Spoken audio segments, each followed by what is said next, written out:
Dale, muchas gracias. Buenas tardes a todos.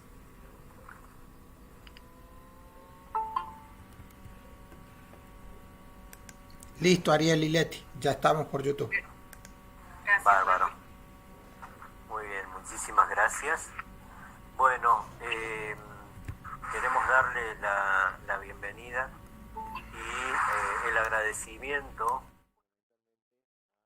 a nuestro invitado, que con total generosidad y predisposición, al momento en que lo contactamos para armar esta actividad, no dudó en ningún momento para decirnos que sí y poder con muchísima alegría contar con él en este espacio. Esta actividad la organizamos con las compañeras que conformamos el proyecto de investigación Las sexualidades en la construcción de subjetividades sociopolíticas, un proyecto de investigación de nuestra facultad.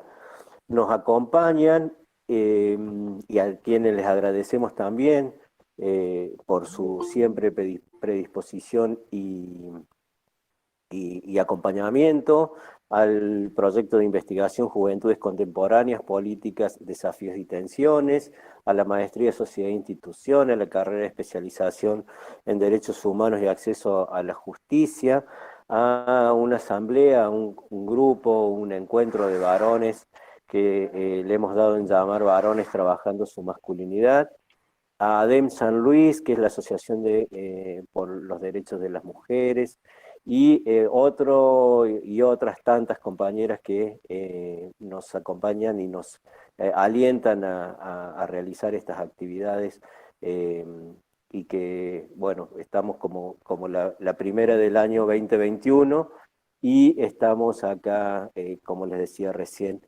muy, muy, muy felices de poder estar con todos ustedes. Así que les comentamos así muy rápidamente cómo va a ser la modalidad del encuentro. Vamos a entablar lo que conocemos comúnmente como una conversación con el compañero Néstor Yuyo García, papá de Micaela García, a quien lo presentamos en un par de minutos seguidamente, y vamos a dejar abierto el chat para ir anotando las preguntas, comentarios, etcétera, que vayan surgiendo, a los cuales vamos a abrir para responder y para comentar. Así que eso sería más o menos la modalidad. Bueno, en principio, como dije hace un par de minutos nomás, agradecerle a Néstor la presencia, la predisposición y las ganas de estar aquí con nosotros, y fundamentalmente porque queremos... ¿Por qué te crees que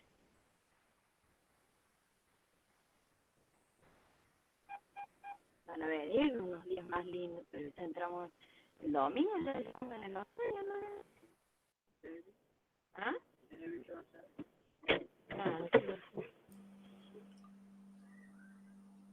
Yo no estoy escuchando, no sé el resto. Ariel, no se te escucha. Me parece que tenemos un problema de Bluetooth del... Hola, Ahora sí. ¿me escuchan? ¿Sí? Ahora sí, ahora sí. Ahora sí. Bien, perdón. Bueno, lo concreto es que estaba diciendo y invitándolo a conversar a Néstor, y seguía con el agradecimiento, así que es una redundancia, pero siempre es un placer. Así que Néstor, bienvenido. Gracias por estar, y la primera, el inicio de la conversación tendría que ver con... digamos, cómo surge lo de la Fundación Micaela, cómo van atravesando el proceso de la militancia y la experiencia a partir de lo sucedido, a partir de lo que también expresaba la negra Micaela en su experiencia militante. Bueno, primero, gracias por la invitación. Le cuento un poquitito cómo surge esto, digamos. A Micaela, en la madrugada del 1 de abril, a eso de las 5:30, 6 de la mañana, la secuestran, la suben a un auto, la violan y la asesinan. Y estuvimos una semana entera ahí en Gualeguay. Nosotros somos de Colón, Entre Ríos, aunque Mica vivía en Concepción del Uruguay con su novio y militaba en Concepción del Uruguay.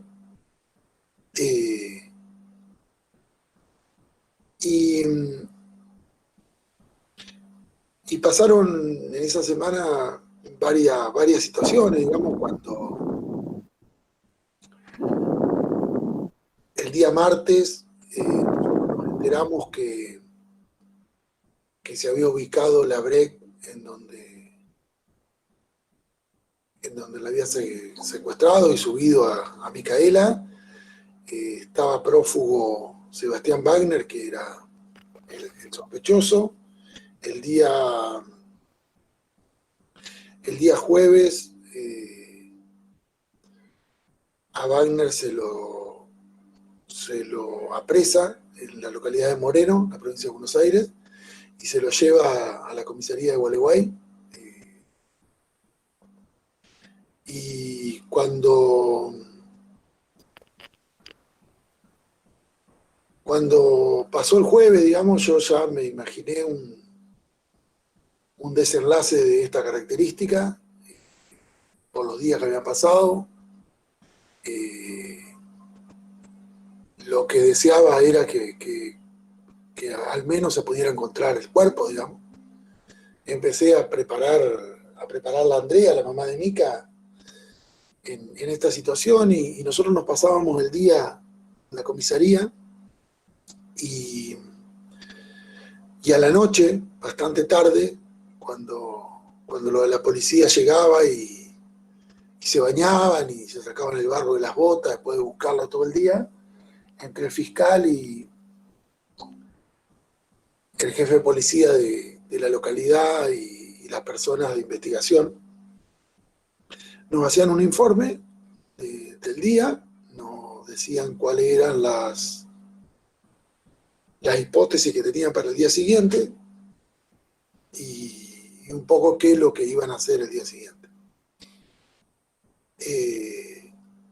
En algunos casos el informe era incompleto, y después el fiscal me llamaba por teléfono y me daba algunos detalles de algunas cuestiones que eran más confidenciales y no podían trascender a la prensa y todas esas cuestiones. Y bueno, llegamos en esa situación el viernes,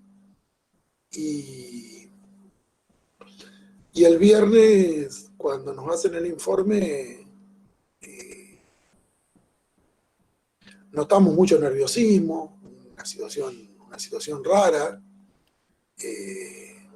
Yo creo que ya Wagner había dicho lo que había pasado y había señalado más o menos el lugar, y faltaba que la encuentren a Mica. Y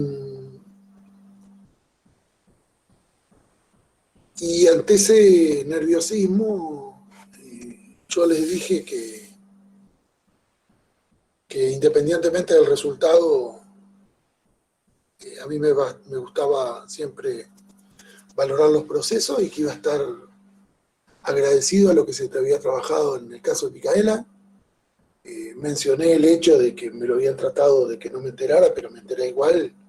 Una chica de investigación de la policía se cayó desmayada porque hacía 3 días que no dormía, porque ella decía, hay una cámara, mientras yo duermo hay una cámara que no se está mirando y hay una posibilidad menos de encontrar a Micaela.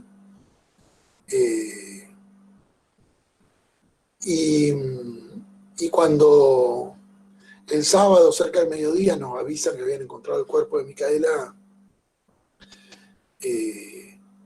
había mucha bronca en la plaza, porque había compañeros de Mica que habían estado acampando toda la semana en la plaza enfrente de la comisaría, y se juntaba mucho la gente de Gualeguay.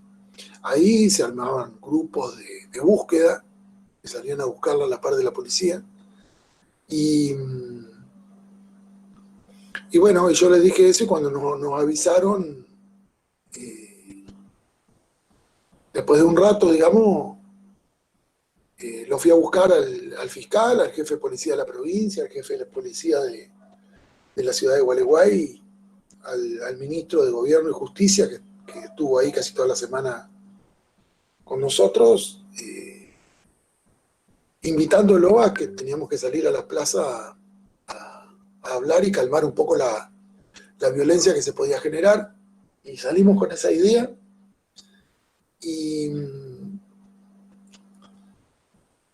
Y bueno, en un momento yo digo, no recuerdo muy bien, digamos, pero la idea con la que salimos era agradecer a la policía y al fiscal, y evitar cualquier otra situación de violencia posterior, digamos. Entonces dije algo así como que esto ya había pasado, que no le agreguen más violencia, que ya había demasiado, y que íbamos a vivir toda la vida para tratar de cumplir los sueños que tenía Micaela, que sabíamos muy claramente cuáles eran. Andrea menciona algo parecido y con el transcurso de los días le fuimos dando forma a que teníamos que generar una fundación. Y en ese momento no pensábamos en una fundación, solo pensamos en ver cómo podíamos hacer para que la muerte de Micaela no se lleve también sus sueños. Y ese fue el motivo por el cual después se le dio forma como fundación. No sé si ibas a eso, Ariel, pero Sí. era esa. Sí, Néstor, digamos, contextualizarlo y poner, la pregunta o el eje en la situación de Wagner, cómo él llega a esa libertad condicional que es lo que después termina, digamos, contribuyendo al hecho, ¿no? Y ustedes lo conocen, apenas se sabe la identidad del sospechoso, digamos, ¿no? Que él estaba siendo beneficiado por una medida judicial. Sí, yo siempre digo que la ley Micaela surge porque hubo un Estado en la provincia de Entre Ríos que cometió errores por no tener a sus agentes capacitados en la temática de género. Y no fue algo que se nos ocurriera a nosotros. En realidad, en la misma semana,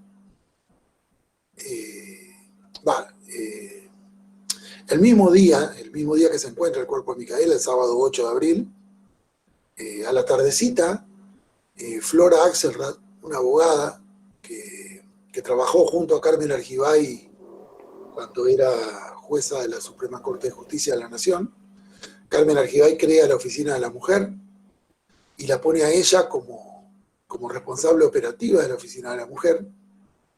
Y Flora recuerda que Carmen Argibay siempre le decía que fundamentalmente al firmar un tratado internacional, que es la Convención de Belén du Pará, nos habíamos comprometido en el artículo 8 a capacitar a los agentes del Estado y que el Estado argentino no estaba haciendo nada o muy poco respecto de ese compromiso asumido en un tratado internacional.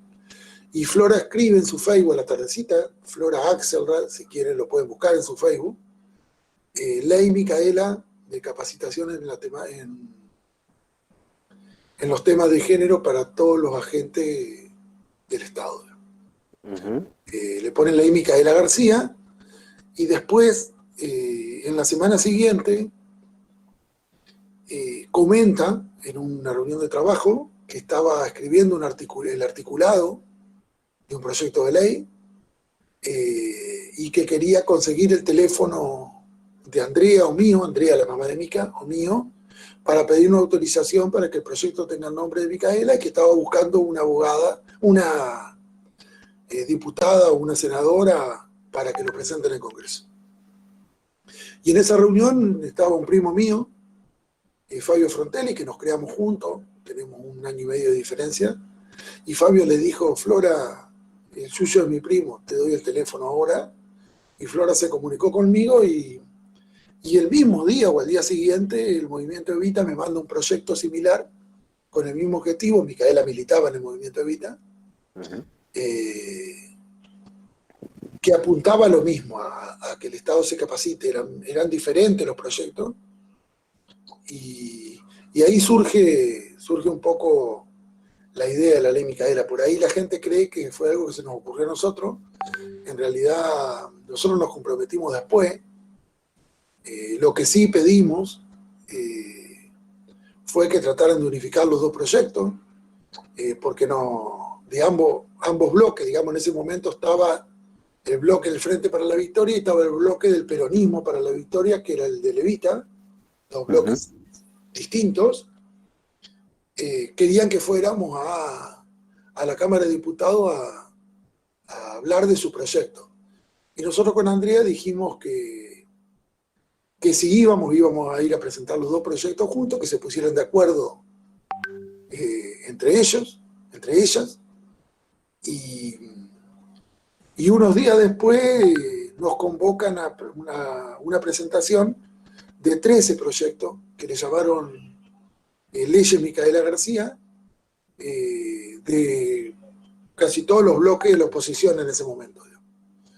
Estaban proyectos de la izquierda, varios proyectos de Frente para la Victoria, había 2 o 3 proyectos de Levita.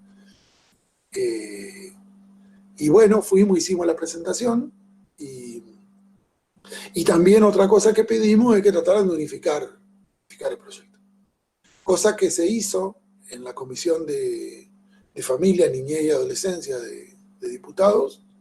Se hizo un despacho único, pasaron varias sesiones ordinarias durante el 2018, donde no se ponía el tratamiento de la ley Micaela en el temario.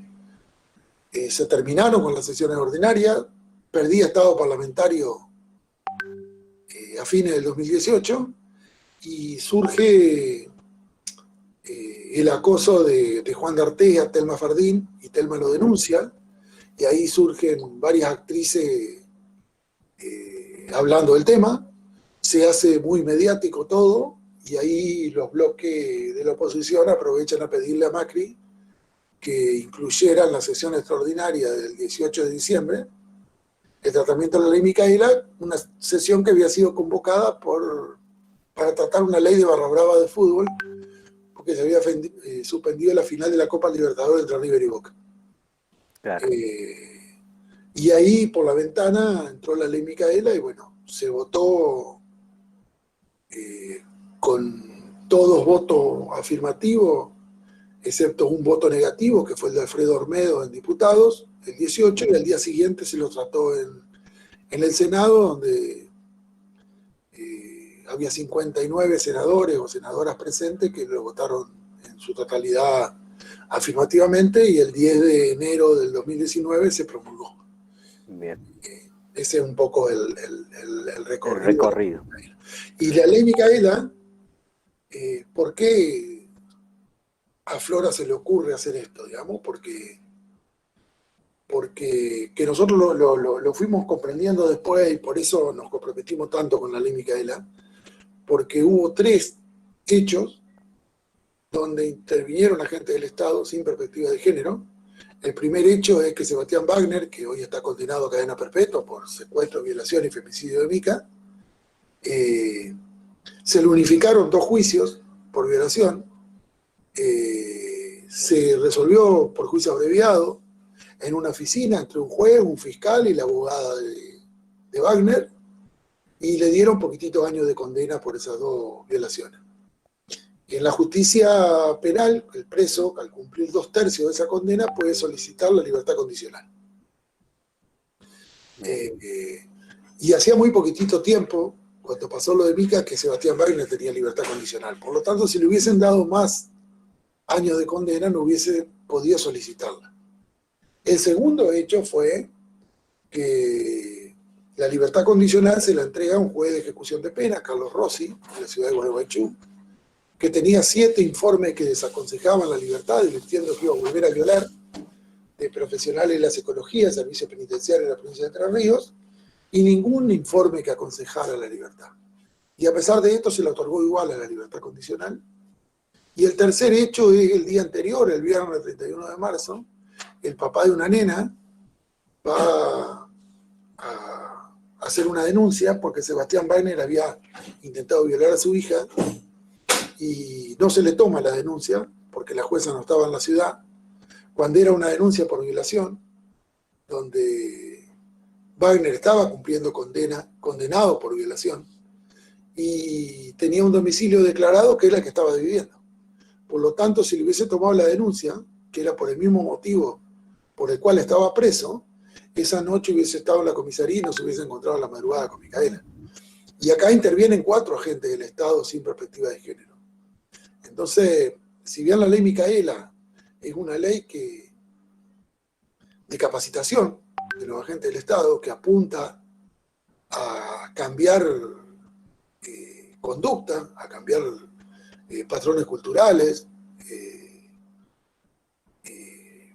algo que va a llevar mucho tiempo, que podemos hablar de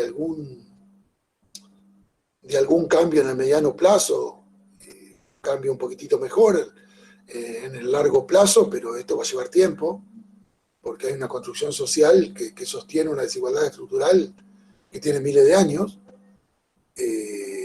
pero que si tenemos la capacidad de implementarla correctamente, con agentes con perspectiva de género, tal vez con tan solo uno de los 4 que intervinieron que hubiese tenido perspectiva de género, hubiesen evitado que Sebastián Wagner se encuentre en una esquina de Gualeguay con Micaela. Entonces, creo que ese es el motivo, que al principio fue bastante inconsciente, de militar la ley, es lo que nos llevó al 2019 recorrer una buena parte de nuestro país. Vos lo dijiste, ni bien hiciste la introducción. Articulación entre los poderes, creo que eso es clave. Los poderes tienen que articular y no pararnos en quién tiene razón. Pararnos que como Estado no estamos cumpliendo con la sociedad, en que están matando a una mujer casi por día, digamos. Sí, sí. Digo, y además, teniendo en cuenta, digamos, más allá vos lo dijiste recién, la organización del Estado en su división de poderes funcional y de modo organizativo, y también de especie sirven como esa relación de control entre sí. Pero digo, el sistema judicial tiene una enorme tradición y condición, le agregaría, de verticalidad, ¿no? Digamos, de orden de mando, casi al estilo castrense, valga la comparación. Digo, si la Corte dice que no, eso corre hacia los estratos inferiores, ¿no? Y deja un mensaje. Esta es mi opinión personal, digo, un mensaje que es peligroso, ¿no? Por ahí coincidís o no en esa apreciación. Pero fundamentalmente, digamos, como que nos deja a los poderes y a las autonomías provinciales y a los poderes judiciales de las provincias como una especie de señal, ¿no? Sí, yo creo que hay... la resistencia está planteada en aquellas instituciones que son más verticalistas, en aquellas instituciones donde la construcción del poder es más empinado y no tan chata, la distribución de ese poder. Por eso, claramente, las fuerzas de seguridad que tienen esta cuestión de un orden de mando prácticamente incuestionable, la justicia, que se maneja de esta manera, digamos, son los lugares donde la resistencia está. Y también la resistencia viene de aquellos sectores que ostentan un determinado privilegio en esa construcción de poder. Digamos, Esto es lo que sucede. Y el feminismo, el movimiento de mujeres, lo que plantea es que el poder esté más distribuido, que independientemente de los derechos de las mujeres y todo esto, se apunta a la construcción colectiva, se apunta a una distribución de las responsabilidades y no a un poder tan marcado, de un montón de escalones intermedios, en cascada, apunta a otra cosa, digamos. Porque ¿qué es lo peligroso cuando el Estado es muy verticalista? Lo peligroso, y que la ley Micaela pretende absolutamente todo lo contrario, es que las personas en los escalones intermedios bajos, y la base de esa pirámide de poder, puedan tomar decisiones. Son recibidores de órdenes y ejecutores de órdenes en el caso que tengan algún escalón intermedio. Y nosotros con la ley Micaela lo que estamos tratando de buscar es que las personas tengan responsabilidad individualmente y actúen con perspectiva de género de manera individual. Y esta cuestión, hay sectores que les molesta, digamos, que esto ocurra de esta manera, digamos. Y la verdad que la realidad muestra que esta manera es la que está mal. Porque si no, no habría la cantidad de violencia que hay, no habría la cantidad de femicidios que hay. Yo creo que en lo que es la justicia, lo que es la policía, ni siquiera puedan resolver bien el tipo de violencia más visible, que es la violencia física. Pero hay otros 5 tipos de violencia, además de la violencia física, indicado en la ley 26.485, violencia simbólica, violencia económica, violencia sexual, que también son violencia. Nosotros estamos haciendo, que creo que vos recibiste ayer la invitación, todos los martes 19:30 estamos haciendo un ciclo que le llamamos Charlarte, donde yo actúo de anfitrión, lo conducimos con otra compañera que trabajó conmigo en el ministerio. Llevamos personas invitadas para que nos cuenten su propia historia con perspectiva de género, y ayer llevamos una mujer policía de la provincia de Santa Fe. Y la idea era preguntarle esto: ¿cómo hacer para tomar una denuncia cuando una mujer quiere denunciar una violencia simbólica?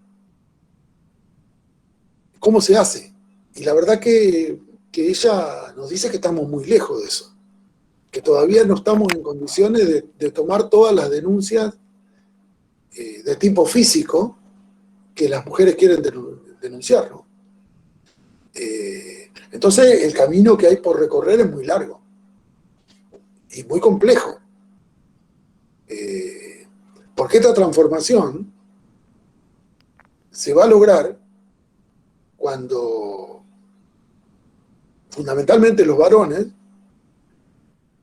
heterosexuales, y los varones heterosexuales con piel clara y con un trabajo que nos permite comer todos los días, tenemos un acceso a derechos que el resto de los géneros no tiene.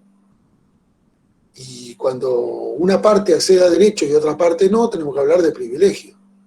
Entonces me parece que acá la cuestión es que los varones que forman parte del Estado, que son la gran mayoría de las personas que trabajan en el Estado son varones, entendamos esta cuestión. Ahora, no la vamos a entender si cuando en una capacitación de la ley Micaela los varones se sienten acusados que son absolutamente los responsables de todos los males de manera individual. Y yo creo que una cosa es acusar al patriarcado y otra cosa es acusar al varón por ser varón. Porque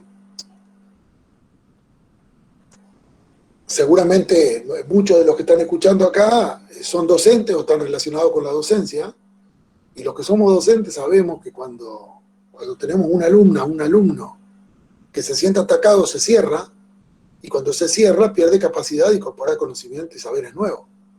Entonces, en la implementación de la ley Micaela nosotros no tenemos que lograr eso. Y creo que en muchos lugares la ley Micaela, en la mayoría de los lugares, se está haciendo una charla, como esta que estamos haciendo ahora, y tal vez no en este intercambio de preguntas, sino una charla donde alguien se para en un estrado y le cuenta cómo son las cosas a un montón de personas sentadas. Y la verdad es que las personas no van a cambiar sus prácticas así. Creo que como varones, fundamentalmente como varones heterosexuales, y algunas mujeres también, tenemos que sentirnos incómodos con nuestro propio privilegio. Pero no tenemos que sentirnos incómodos porque nos acusen. Tenemos que sentirnos incómodos porque el debate nos hace hacer un análisis introspectivo y darnos cuenta nosotros solitos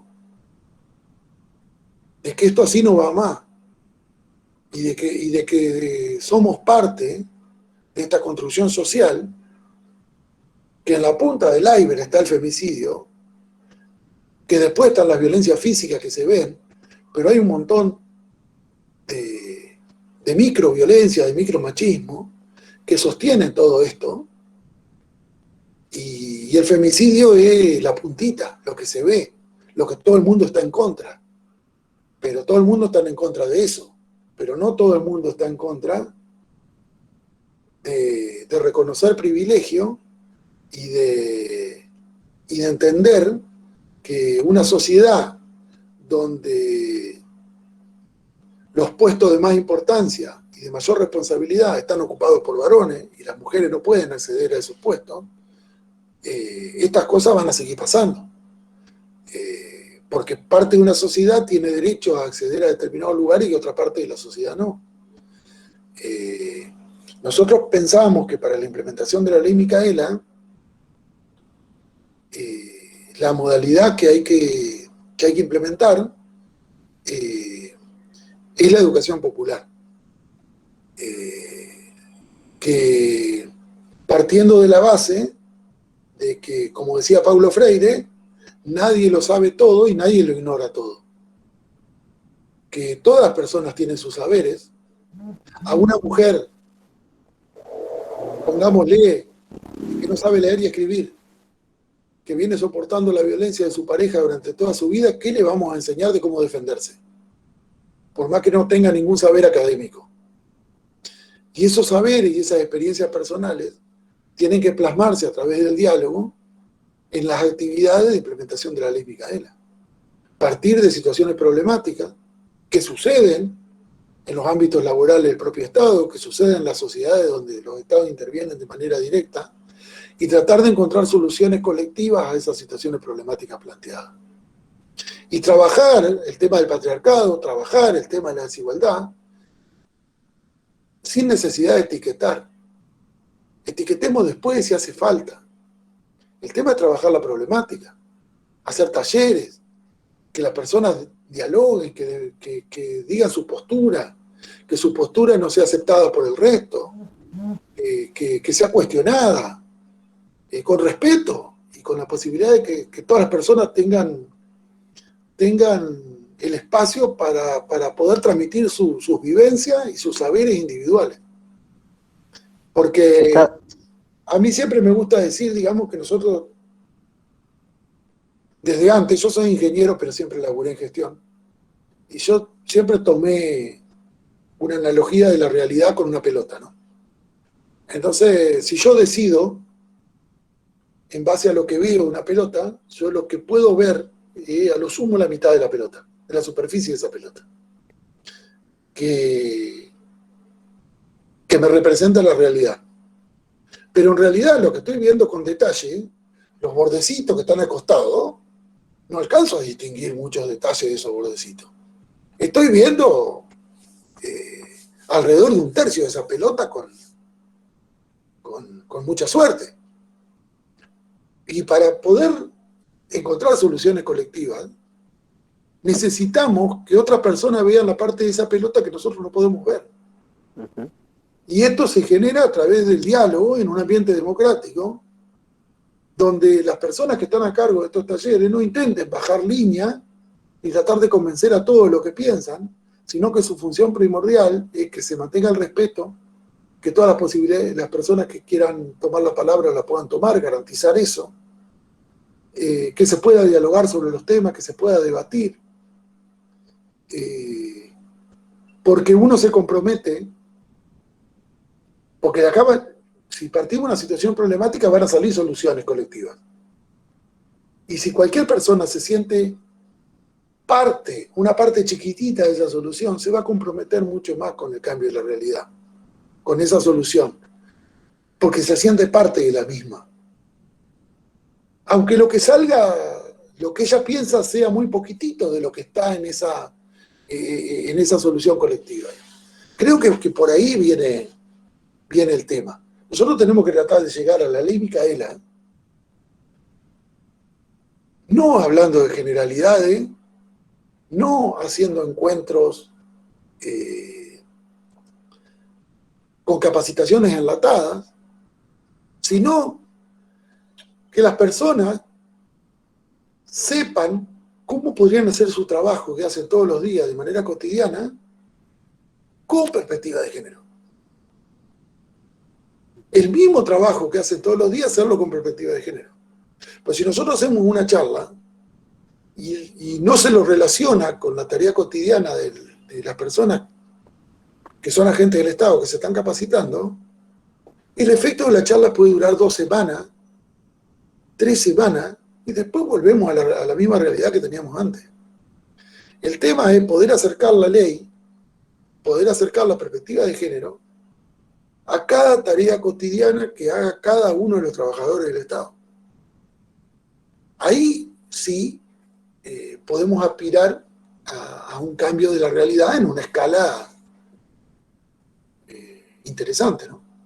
Bien, ahí vos te dejé seguir porque eran parte de las preguntas que teníamos No, eso previstas. te tengo que Sí. pedir perdón. Yo tengo No, política, te me debo hacer dejé. una pregunta y contesto 5. Sí. Primero voy a recordar, ahí Leti lo hizo en el chat, que está abierto el chat y la posibilidad del uso del micrófono para quien lo quiera usar. Pero las 2 preguntas que seguían a esto que vos las respondiste en esta parte de la conversación, que era el femicidio de Úrsula también volvió a poner en discusión, y a veces uno lo piensa, ojalá sea la última, pero lamentablemente no pasa, el rol de los varones, ¿no? Es decir, ¿qué hacemos nosotros los varones, los cis heteros sobre todo, en relación a esta situación? Y también, a lo cual vos ya aludiste, y también la otra pregunta tenía que ver con que uno observa que esta modalidad de implementación de la ley Micaela tiene forma de lo que vos acabas de criticar, digamos, tiene forma de charla, tiene forma de espacio donde justamente se plantea de modo muy general la perspectiva, intentando encajarla muy generalmente. Sí, Ariel, a ver, pero una cosa, yo no estoy en contra de las charlas, pero estoy en contra de que solo sea una charla, como actividad única. Coincidimos, vamos a eso, sí. Las charlas muchas veces sirven para generar una conciencia inicial, para que se visibilice la problemática, pero después tenemos que llevarlo a las tareas cotidianas que hace cada trabajador o trabajadora del Estado. Y esto no lo vamos a llevar con desarrollos teóricos, ni contándole a un montón de gente lo que nosotros pensamos asumiendo que el resto de la gente va a pensar igual que nosotros cuando nosotros nos vayamos. Porque también un planteo así sería demasiado inocente, digamos. En el caso mío, digamos, yo me doy cuenta de lo que nosotros generamos cuando planteamos estas cosas, digamos. Nosotros generamos, por ahí abrimos una puerta, una ventana, tal vez desde lo emotivo, pero nosotros abrimos la puerta, nada más. Después hay que utilizar esa puerta abierta para incorporar cosas, para generar una deconstrucción y una construcción distinta.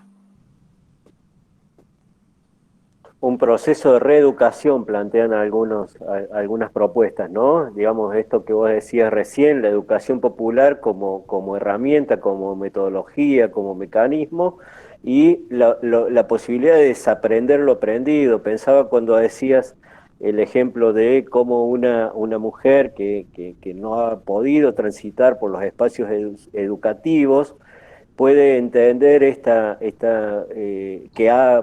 dicen algunas autoras, que está atravesada por una indefensión aprendida, ha aprendido a no defenderse, ha sido socializada para no defenderse, para aceptar, se puede posicionar como tal a la hora de estar intentando salir de una situación de violencia, ¿no?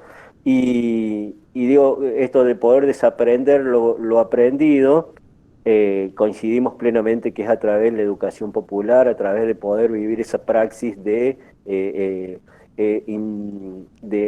teoría práctica, de poder vivirlo como experiencia vivida, la posibilidad de transitar. Si tuvieras que hacer un balance de los 2 años de implementación. El balance desde lo formal es muy bueno. Hay una ley nacional que tiene la adhesión de las 23 provincias y la ciudad de Buenos Aires, y la gran mayoría de los municipios de nuestro país han adherido a la ley. Esto es histórico, no hay ley nacional. Primero es histórico porque no hay ley nacional donde la totalidad de las provincias y la ciudad de Buenos Aires hayan adherido. Ni siquiera las leyes que tienen que ver con el medio ambiente, que son bastante acompañadas, digamos. Y no hay ley nacional que lleguen en cascada a una ordenanza municipal. Esto es la primera vez que ocurre en la historia de nuestro país, digamos. Por ese lado está bien, pero por ese lado del acompañamiento institucional, lo que los legisladores, las concejalas y los concejales votan es una cosa. Lo que se impulsa después, la práctica, es otra. El oponerse a esto tiene un costo político que muchas personas que no están de acuerdo no quieren asumir, digamos. Aún así, hay provincias como Tucumán que han tenido muchos votos en contra, hay provincias como Tierra del Fuego donde han tenido votos en contra, que son dos de las que recuerdo, pero desde ese lado está bien. Respecto de la implementación, creo que estamos en el inicio de un proceso. La mayoría de las cosas a mí no me gustan que se están haciendo. Hay ejemplos muy buenos, digamos, pero son contados con los dedos de una mano. Pero también hay que entender de que esto es un proceso. Si vamos a suponer que todos los estados quieren capacitar en la forma que yo te digo, de la educación popular, y no tenemos las capacitadoras ni los capacitadores formados para semejante tarea. Uh-huh. Entonces, junto a la ley Micaela hay que ir formando capacitadores y capacitadores bajo esta temática, y eso lleva un tiempo. Hay que ir por carriles paralelos trabajando en estas cuestiones, que fue lo que yo intenté hacer cuando estuve en el Ministerio de las mujeres como director de formación y capacitación en la provincia de Buenos Aires. Después hay otra cuestión de que ningún agente del Estado ha tenido la obligación de capacitarse bajo ningún tema. Es la primera vez que hay obligación de capacitarse. Y el tema es este, que genera controversia, que genera cuestiones ideológicas muy profundas, y eso también lo vivimos. La gente no sabe reaccionar cuando uno la cita a una capacitación. No sabe si tiene que dejar de hacer lo que tiene que hacer, si tiene que ir, si no tiene que ir. Empiezan a consultar. Y eso va más allá de la voluntad de formarse o no, digamos. Y otra cuestión que me parece que es un error que se comete, por ejemplo, si uno analiza los registros de la cantidad de personas que se capacitaron en el Poder Judicial de la Nación, el número de personas es altísimo, capacitadas. Y la capacitación que da la Oficina de la Mujer del Poder Judicial es una capacitación bastante buena, de las mejores, diría yo. Virtuales, de las mejores. Ahora, la ley es muy clara. Para aplicar una sanción y para decir que una persona que trabaja en el Estado no cumple con la ley Micaela, hay que citarla. El Poder Judicial no está citando. Las personas que se están capacitando lo hacen por propia voluntad. O sea, tenemos que empezar a citar. Si no asisten, cuando se lo citan, hay que intimarlo a que se presenten en una capacitación posterior. Y recién ahí pudimos decir que incumplieron la ley Micaela y podemos sancionar. Pero el primer paso es citar. Y es algo que no se está haciendo, porque hay miedo a citar. Porque a veces el mismo gobierno que está citando tiene funcionarios que sabe que no van a asistir. Y son decisiones políticas y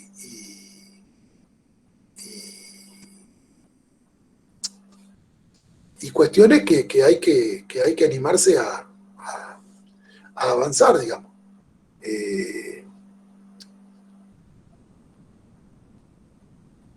Para mí no es un parámetro contar la cantidad de personas que están en una planilla, en un registro de que fueron capacitadas, porque también veo cómo son algunas capacitaciones y me parece que poner que esa persona está capacitada es regalarle demasiado, digamos. Claro. La virtualidad también complica estas cosas, digamos. Nosotros nos pasó. Y no nos pasó con personas citadas a la ley Micaela. Nos pasó con personas que voluntariamente se anotaron para ser capacitadoras o capacitadores en ley Micaela en los municipios. La persona que está haciendo la capacitación no es la que está anotada. Claro. Se loguean, y lo hace una secretaria, lo hace otra persona, y eso es muy difícil controlar en las capacitaciones virtuales. No sé si me explico. Esto en un taller presencial se puede hacer un control mucho mejor. Y hay una cosa que se habla bastante poco, el artículo 7, que habla de la difusión pública de la ley Micaela. La ley Micaela establece un informe anual, y en ese informe anual tiene que haber una medición de cuál es el impacto de las capacitaciones. O sea que lo que nos está diciendo es que las capacitaciones tienen que generar un impacto en la realidad. Claro. Y hay que generar índices para poder medir eso. Yo conozco muy poquita gente que está pensando en estos índices, que es muy difícil generarlo. Repito, soy ingeniero y sé la dificultad que tiene medir la variación de una variable Ujú. que varía muy poquito, porque en realidad la variable de cambio de la realidad, como el camino es largo, es lento, está lleno de obstáculos, va a ser lento. Sí, sí. Por lo tanto, medir una variación de una variable que varía muy poco es extremadamente difícil. Pero creo que tenemos que animar a hacer algo más que contar personas que pasaron por una charlita, que es muchas veces lo que se hace. Totalmente. Ahí tengo una pregunta en el chat, ahí la busco para leértela, que dice algo de si desaprender lo aprendido sería una deconstrucción. Sí, yo creo que sí, digamos. Una voluntaria de la fundación, Agustina H. Díaz, en una charla que hicimos, ella dijo que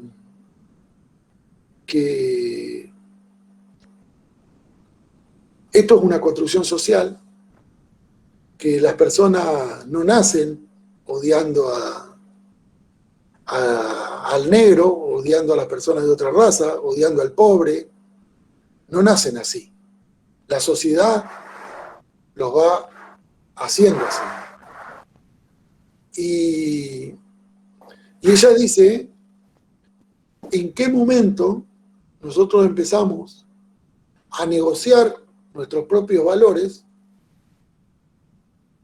en función de los valores que hay una sociedad que nos quiere imponer? Cuando los valores que nosotros tenemos innatos y naturales, empezamos a abandonarlos por adaptarnos a lo que una sociedad pretende de nosotros. Entonces ella dice, no la conoció a Micaela, porque se incorporó después, se incorporó cuando ya esto había pasado. Ella dice, para mí Micaela, toda su tarea militante, absolutamente en todas las cosas, era tratar de volver a ese estado anterior en que la sociedad nos hizo negociar nuestros propios valores. Y me parece que la ley Micaela lo que debería apuntar es a estas cuestiones. Y me parece que eso es un proceso de deconstrucción y de construirnos nuevamente para vivir con los valores que nosotros teníamos en ese momento en que empezamos a hacer una negociación. Bien. Acá tengo otra, ahí ver que se me va a ir y la trato de rescatar. Dice Patricio Godoy, ¿cuánto de formalidad crees que existe por parte de los estados provinciales y municipales en la adhesión a la ley o pesa más el juicio social al respecto? Sí, hay muchas cosas. Me parece que la opinión pública condiciona estas cuestiones, pero hay provincias en donde la persona que presentó el proyecto de adhesión a la ley Micaela provincial es tal vez la persona que más se opone a que se implemente correctamente la ley. La intención fue buscar un oportunismo político. Generalmente el primer legislador o la legisladora que presenta un proyecto, los otros que vienen después es como que se suman a ese proyecto y el proyecto que más figura fue el primero presentado. Entonces suelen decir esto como el proyecto de mi autoría, aunque después lo que se apruebe no tenga 3 palabras iguales a ese proyecto inicial, pero esto se vio mucho oportunismo político. Decidir yo presenté el proyecto de la implementación de la ley Micaela. Esto se ve mucho también en los espacios de masculinidades, ¿no? Muchos espacios de masculinidades son liderados por varones, que donde uno rasca un poquito, está convocando ámbitos de debate con la única intencionalidad de limpiar su violencia, que claramente la tiene, digamos. Entonces, sí, la impostura y la corrección política, ¿no? y claro, Entonces, a mí muchas veces me dicen que las mujeres por ahí desconfían mucho de estas cuestiones de los varones, pero también tienen motivos para desconfiar, digamos. Yo en un tercio de los ambientes que me han invitado he investigado un poquitito y la verdad que esto se da, digamos. Varones violentos que quieren esconder su violencia atrás de un espacio que trabaje masculinidades. Bien, ahí tengo otra pregunta que dice, ¿cómo cortamos con el círculo vicioso de violencia en el ámbito familiar, entre pareja, cuando un Estado está ausente, al igual que la familia de la víctima? Sí, es muy complejo. Me parece que esto requiere capacitación, educación. A nosotros nos ha pasado en este programa de formación de capacitadoras y capacitadores en los municipios de la provincia de Buenos Aires, algunas cuestiones muy lindas, digamos. Mujeres que se estaban formando como capacitadoras, elegían para estudiar y estudiaban en voz alta y ponían los videos en voz alta cuando estaban compartiendo unos mates con su marido, para que su marido escuchara, y después recuerdo una de que la tradición familiar era amasar toda la familia pizzas los viernes, y los viernes eran, mientras amasaban pizza, el debate era el curso de formación. Me parece que estas cuestiones son así. A mí me tocó en los primeros meses, en la primera salida en el 2019, a contar un poco la ley al principio y sobre el final a hacer algunos talleres para mostrar cómo nosotros creemos que hay que implementarla. Nos tocó ir a muchos países del norte. Y en los países del norte esta desigualdad estructural, el feudalismo está muy, muy arraigado. Pero por otro lado, yo les decía, si la ley Micaela se implementa a conciencia y hay una voluntad política de los estados de implementarla, en esa provincia la mayoría de las personas trabajan en el Estado, la gran mayoría trabajan en el Estado. Por lo tanto, cuando se capaciten van a comentar en su familia y el porcentaje de la población que va a tener acceso a la capacitación en esta es mucho más grande que en el conurbano, en la provincia de Buenos Aires, en la ciudad de Buenos Aires, en la provincia como Córdoba, Santa Fe, Mendoza. Me parece que también hay posibilidades de revertir la situación si hay una voluntad política de transitar este camino y también de empezar a sancionar como la ley marca y de empezar a separar de sus cargos a las personas que no dan lugar a esto.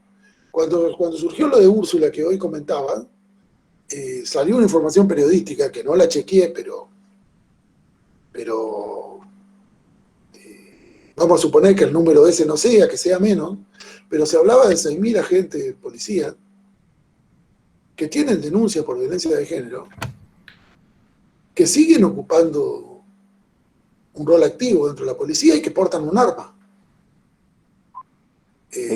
Me parece que mientras nosotros a ese policía no le quitemos el arma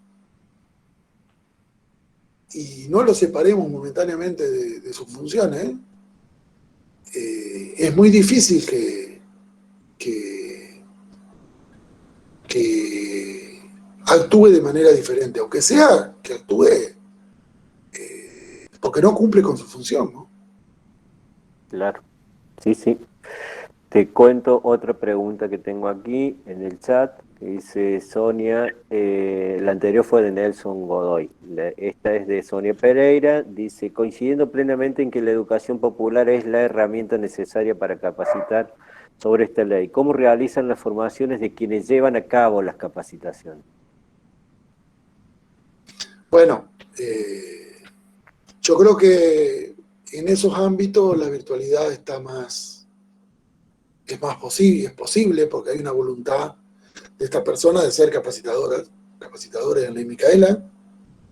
De todas formas, nosotros encontramos dificultades en que muchas personas que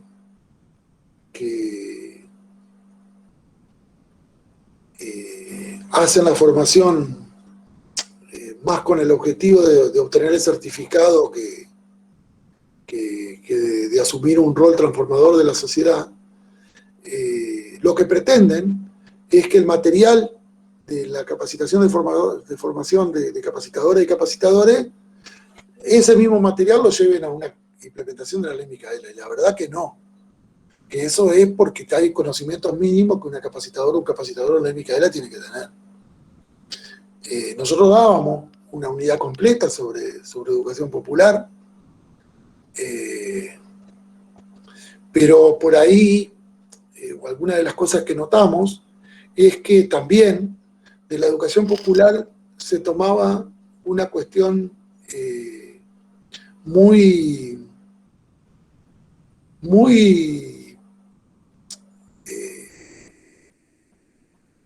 desde lo pedagógico, sin relacionarlo con otras cuestiones. Y la educación popular, el primer paso que tiene toda educación popular, es una investigación de la realidad, del lugar donde se va a intervenir. Vos no podés plantear una capacitación popular con un desconocimiento total de la realidad. Entonces nosotros decimos, eso es lo primero que hay que tomar para implementar la ley Micaela. Si vamos a hacer una capacitación en el área de tesorería del municipio de tal ciudad, hay que, primero lo lógico sería que haya alguna capacitadora del área de tesorería. Tal vez que no actúe sola, pero que esté en planificar el encuentro de capacitación, que se haga una pequeña investigación de cómo son las relaciones laborales entre los diferentes géneros en esos ambientes, cuál es el trabajo cotidiano que se hace en esos lugares diariamente y cotidianamente, para poder hacer una planificación y establecer en qué forma vamos a implementar la ley Micaela en ese lugar. Entonces la investigación previa es una cuestión fundamental. La educación popular no es hacer un encuentro donde hagamos 3 juegos y 2 actividades donde la gente se mueve, baile y se pasen una pelota. La educación popular pretende transformar la realidad, pretende intervenir sobre la realidad y pretende otras cosas. Es mucho más que un método pedagógico tomado de manera aislada. Bien. Néstor, estamos llegando ya al final, estamos como abusando de tu generosidad y predisposición. Ahí viene una pregunta más. Dice, según la ley, los agentes del Estado deben cursar y aprobar la capacitación. El incumplimiento será considerado una falta grave. ¿Cómo se realiza y verifica su cumplimiento? Esto en todos los distritos del país. Bueno, lo de aprobación, apelando también a esto de la educación popular, tenemos que definir qué es aprobación. Digamos. Si aprobación es tomarle un examen a ver si sabe o si no sabe, esa aprobación me parece que para esto no va. Yo creo que la aprobación es que participe de la actividad, que participe de los debates, que esté presente y en los pasos iniciales yo creo que eso ya es suficiente. Digamos. Paulo Freire hablaba de la escucha activa, digamos. Una persona no hable no quiere decir que no está participando, o de la participación activa a pesar de que esté callada. No recuerdo bien cuál era el término que usaba, pero esto de que uno participa y no necesariamente se tiene que medir la participación con que tome la palabra y diga lo que tiene para decir. A veces se participa solo escuchando y haciendo un análisis introspectivo. Obviamente lo ideal es que pueda expresar sus saberes, pero tampoco eso tiene que ser una condición de que las personas se sientan obligadas a tomar la palabra. Parece que un tallerista, una tallerita no tiene que llegar a eso. Bien. Paso la otra. Dice, hola, buenas noches. Mi pregunta es, si la capacitación de la ley Micaela se realiza, pero luego se sigue cometiendo violencia de género, ¿cuál es la reforma que habría que hacer a la ley? Y bueno, y un comentario de Sonia que dice, claro, desde un enfoque pedagógico, pero no tecnicista, sino desde lo pedagógico crítico transformador. Eso apoyando la respuesta de Diego que estabas planteando recién, ¿no? Si tuvieras que pensar, según lo que pregunta Agustina, ¿qué reforma pensás que habría si es que coincidís en ese análisis? Yo creo que esto no debería estar en la ley Micaela. La ley Micaela sanciona por no participar de las capacitaciones establecidas en la misma. Yo creo que eso va por el código de disciplina de cada estado, porque en definitiva las personas no están cumpliendo con su función de acuerdo a lo que marca el Estado, digamos. Y voy a poner un ejemplo. Me parece que fue la semana pasada o la anterior, que surgió una exigencia. La exigencia surgió un tiempo antes, de que para que te otorguen el carnet de conducir, tenés que capacitarse en la temática de género. Hubo un legislador que hizo una presentación diciendo que eso es anticonstitucional, que está mal, porque no se puede exigir algo que no está en relación directa con las capacidades que tiene que tener alguien para conducir un vehículo.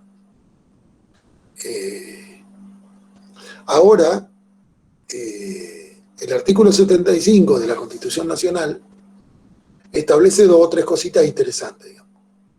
Una de las cosas es que, por ejemplo, la Convención de la CEDAW tiene el mismo carácter jurídico que la Constitución, junto con otras, ¿no? Pero relacionado con estos temas. Quiere decir que cualquier artículo de la CEDAW es lo mismo que cualquier artículo de la Constitución.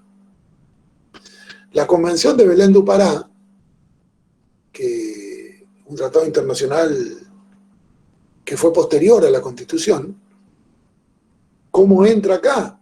Porque también el artículo 75 dice que cualquier tratado internacional que firme nuestro país tiene una jerarquía jurídica superior a la de cualquier ley. Por lo tanto, y el artículo 7 de la Constitución, de la Convención de Belén do Pará, dice que el Estado tiene que garantizarle a las mujeres una vida sin violencia. Y si hay un director que para garantizar eso a una parte de la sociedad que necesita manejar le exige una formación en perspectiva de género, está en todo su derecho de hacerlo, digamos. Porque también nosotros como país firmamos otro tratado internacional que es la Convención de Viena. La Convención de Viena dice que cada país debe adecuar sus normativas internas para cumplir con los tratados internacionales que firma. Es una obligación. Y nosotros como país firmamos ese tratado internacional que es la Convención de Viena. Por lo tanto, desde varios lugares se está pidiendo esto. Y el hecho de hacer algo como agente del Estado que no le garantice a las mujeres una vida civil, y digo mujeres porque ni la Convención de la CEDAW ni la Convención de Belén do Pará hablan de identidad de género no binaria, todavía están con el tema del binarismo varón-mujer, pero hoy es extensivo a cualquier identidad de género no binaria todo esto que se dice garantizar, que dicen en las convenciones estas, garantizar a las mujeres. Entonces, me parece que ese es un elemento clave para cualquier funcionario. Con lo que hay que tener, aplique sanciones cuando no se cumple con este rol. Ahora, para hacer eso, también tenés que hablar de cuando tus compañeros funcionarios no hacen cosas que no cumplen con este rol. Por eso esto es bastante complejo, digamos.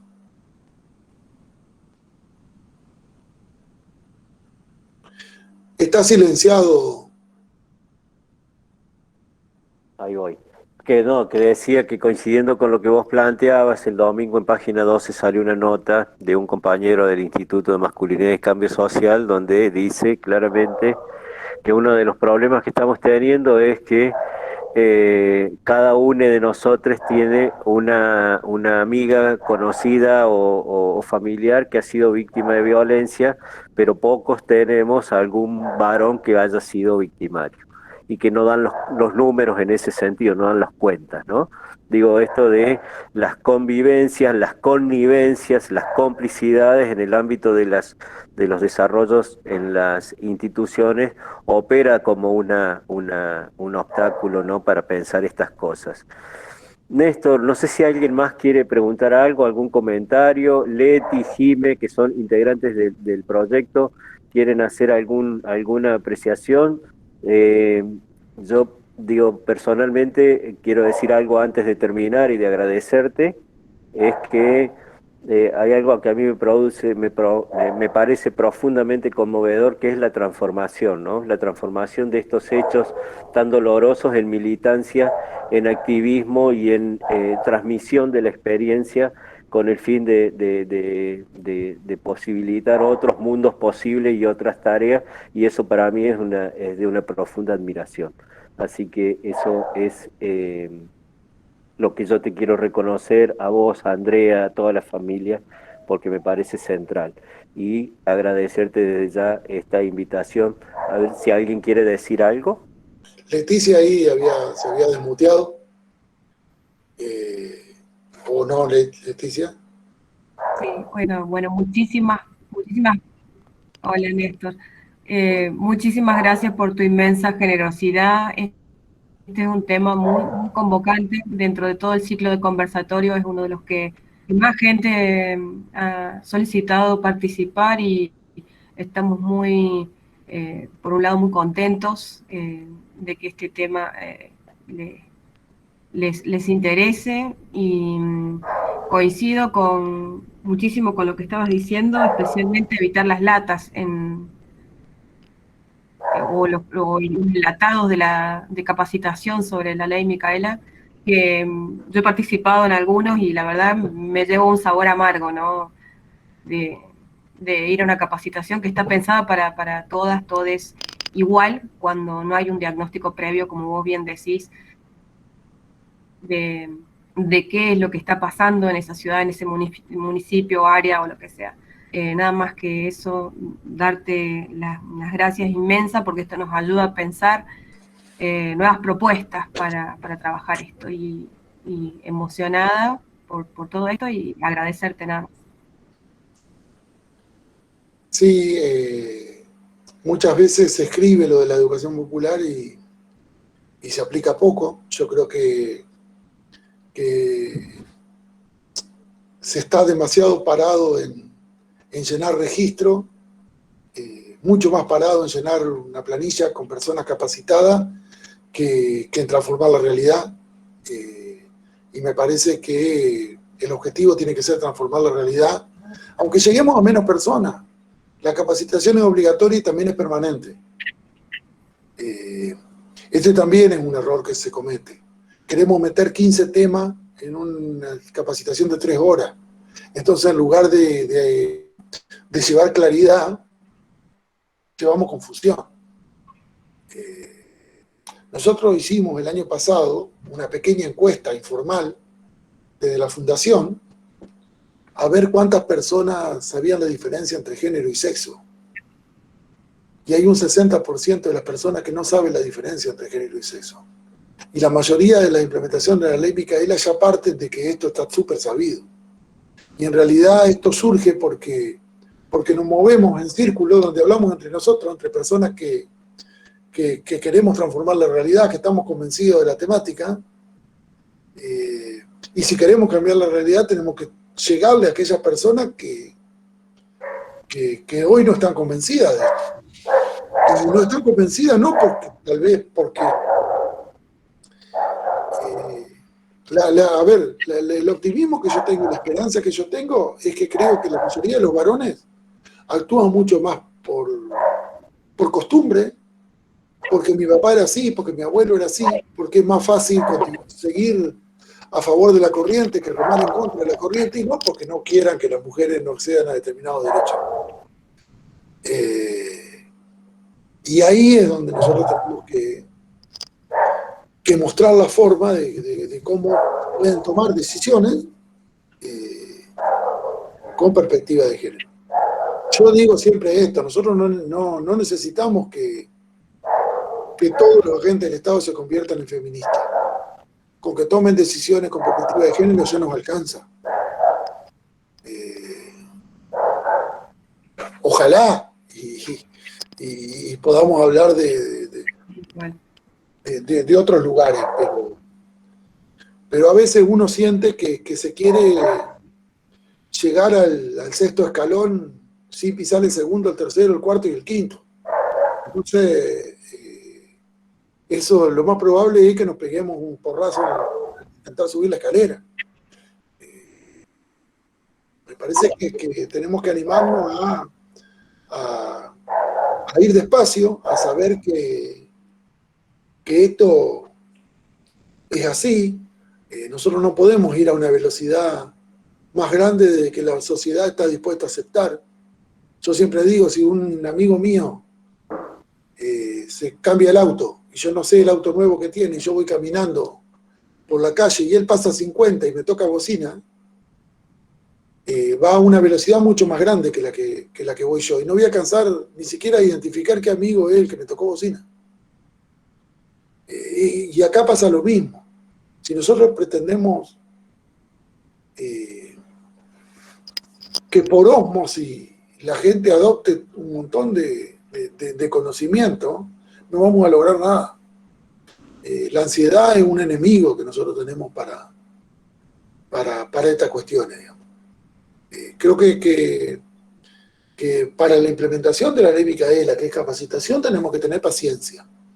Y para corregir la realidad, mientras la ley Micaela va llegando, hay que tener decisión política y aplicar sanciones a las personas que no cumplen con que el Estado tiene que garantizarle a las mujeres una vida sin violencia.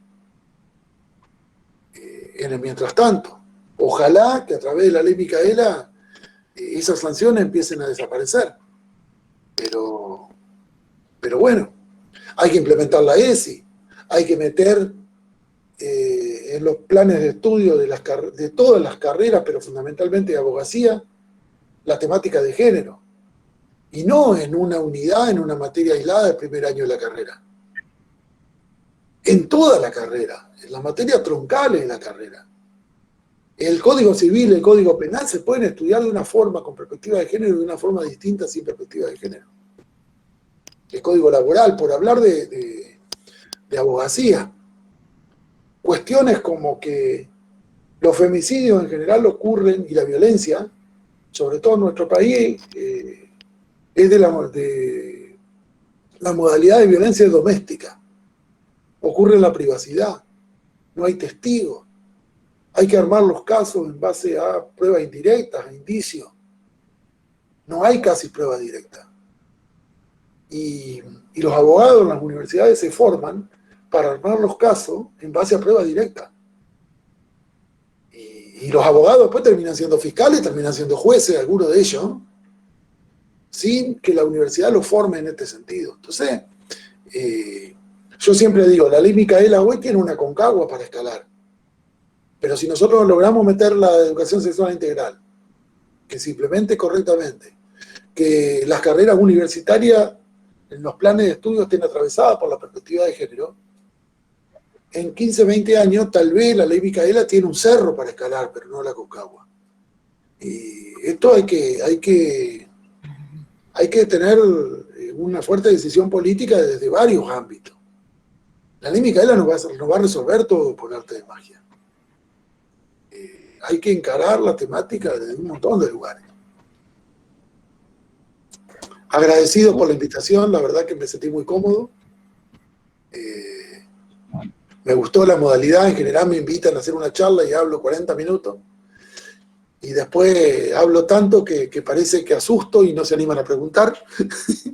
Hoy fue un poquito distinto, esto surgió a partir de preguntas y la verdad que se hizo interesante y muy dinámico y le agradezco por la iniciativa,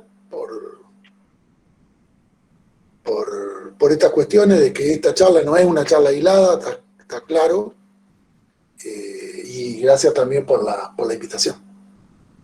Bueno, hay un montón de comentarios ahí que te están agradeciendo, que te felicitan y que te valoran, así que nos quedamos con eso, nos quedamos con todo lo que nos has compartido, nos quedamos con la presencia y a veces, viste, eso, la inexistencia de preguntas y comentarios a veces es susto. Y otra vez es quedarnos pensando y reflexionando acerca de lo que estamos escuchando, así que también es una gran es una gran conclusión para este espacio. Así que reitero el agradecimiento y mantener el contacto y la cercanía siempre. Sí, yo a veces digo de que cuando no preguntan, hago siempre un chiste. Digo, y eso que no me conocen personalmente, mido casi 2 metros y peso 120 kilos, y por la pantalla esto no se ve. Digo, si esto fuera presencial, no se animan a saludarme. Bueno, muchísimas gracias. Creo que ya ahí vamos como terminando, ya llevamos más de 1 hora y media y ha sido un hermoso encuentro. Y va a estar disponible en el canal de YouTube de la facultad, va a estar grabado también y subido al ciclo de conversatorios, que es una página de Face, y está disponible para quien lo quiera rescatar y ver y volver a ver, porque ha sido muy rico. Así que muchísimas gracias, Yuyo, y muchísimas gracias a todos quienes se unieron.